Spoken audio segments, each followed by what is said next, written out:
Comment convaincre un client sans traiter les objections? Êtes-vous de ceux qui comblaient les vides pour mieux vendre vos services? Oui, vous le savez, pour vendre, certains d'entre vous abreuvent les clients de parole.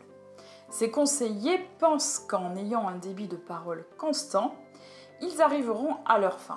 En restant silencieux, ils ont le sentiment de ne pas remplir leur mission, c'est-à-dire convaincre le client pour vendre.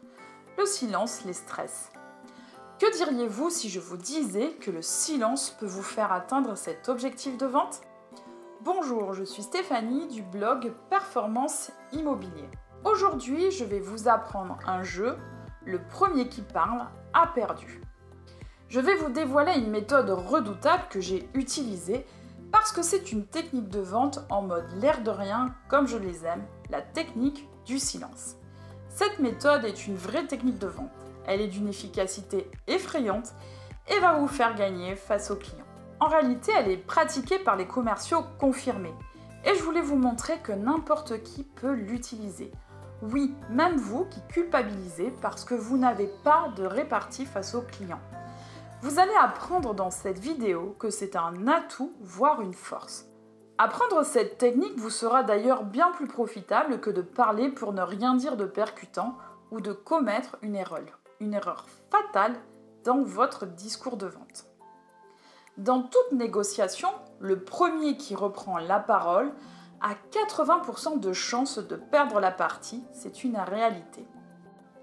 Prenez un instant pour revivre cette situation où le silence est un moment gênant. C'est même parfois un grand moment de malaise. Du coup, on reprend la parole de manière instinctive. C'est un réflexe pour combler ce silence de plomb. C'est ce que nous faisons tous, de manière tout à fait inconsciente, et la plupart du temps, vous vous enfoncez, vous justifiez, vous montrez qu'il y a de l'enjeu pour vous et vous n'êtes plus maître de la situation. Vous vous mettez dans une position de demandeur. Alors, comment détourner ce moment de tension en votre faveur? Eh bien, tout simplement en inversant les rôles. C'est ce que je vous propose aujourd'hui, mettre votre prospect dans une situation d'inconfort. Voici en image une scène illustrant cette situation tirée d'un film L'homme aux 1000 visages. Je peux le faire pour $1 million. C'est une somme conséquente. Ça marche. Dans cette scène, Paco propose de réaliser sa mission pour $1 million.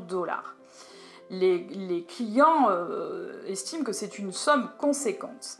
Mais Paco, dans cette scène, ne réagit pas. Il a l'air très détaché. Le besoin du client, lui, est tellement fort qu'il lâche un « ça marche ». Si Paco avait argumenté à cet instant, il s'en serait suivi un débat sur la juste valeur du service.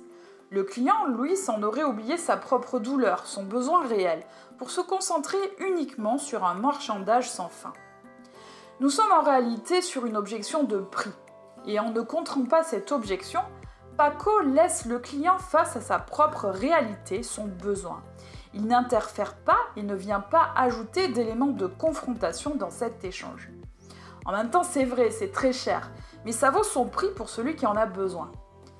Par cette méthode, vous positionnez le prospect en situation de demandeur. Le pire que vous pourriez faire dans une telle situation est de vous mettre vous-même dans une situation de demandeur en traitant l'objection.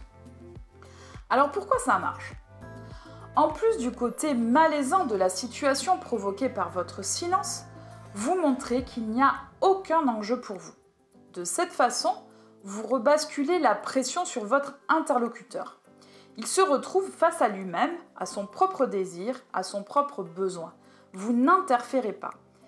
C'est une façon de le recentrer sur sa motivation au lieu de le focaliser sur un petit élément qui le pousserait à vous contrer, oubliant son projet. Vous n'êtes plus du tout en position de demandeur. Alors vous le savez certainement, il y a 3 catégories d'objections. Les objections non fondées, non sincères, les objections sincères, non fondées et les objections sincères et fondées. Vous avez donc 2 chances sur 3 pour que le client trouve lui-même une réponse à sa propre objection. Comment ça marche concrètement? Alors, n'ayez pas peur d'utiliser cette méthode dans toutes les situations de closing. Oui, je sais, le closing, c'est ce que vous redoutez le plus. Mais justement, c'est à ce moment précis que ça marche le mieux. Donc, utilisez-le en closing à la prise de mandat, au moment de prendre une offre, ou à la signature d'un compromis lorsque le client vous dit par exemple « c'est trop cher, j'en veux plus » ou qu'il vous propose un prix trop bas au cours d'une offre. Dans ces cas-là, ne répondez pas. Attendez quelques secondes. Alors c'est un temps vraiment très court qui va à peu près de 3 à 6 secondes et qui paraîtra une éternité. Laissez votre interlocuteur reprendre la parole instinctivement pour combler le vide. Et vous serez surpris de constater que le client trouvera lui-même un argument ou une réponse pour infirmer sa propre objection. Alors, si au bout de ces quelques secondes, le client n'a pas repris la parole, vous avez 3 solutions. Soit vous augmentez le temps, moi je suis déjà montée jusqu'à 6 secondes sans rien dire, c'était une vraie guerre des nerfs. Soit vous répétez le dernier mot qui a été prononcé par votre client, « cher, 280 000 €, et vous repartez dans le silence pour 2-3 secondes de plus. Ou alors vous dites « que fait-on » 2 derniers conseils.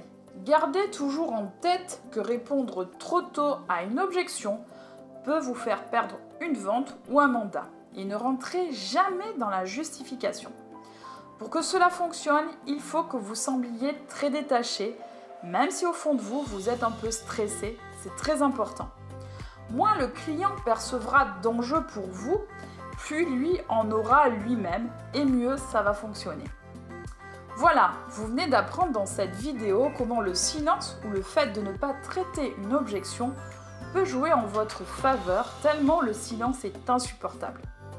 Allez, dites-moi dans les commentaires si vous êtes à l'aise dans les moments de silence ou si vous avez tendance à reprendre très rapidement la parole pour faire votre job.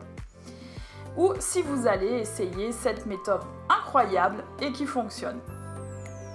Likez cette vidéo si vous l'avez aimée, partagez-la et je vous retrouve à la prochaine vidéo.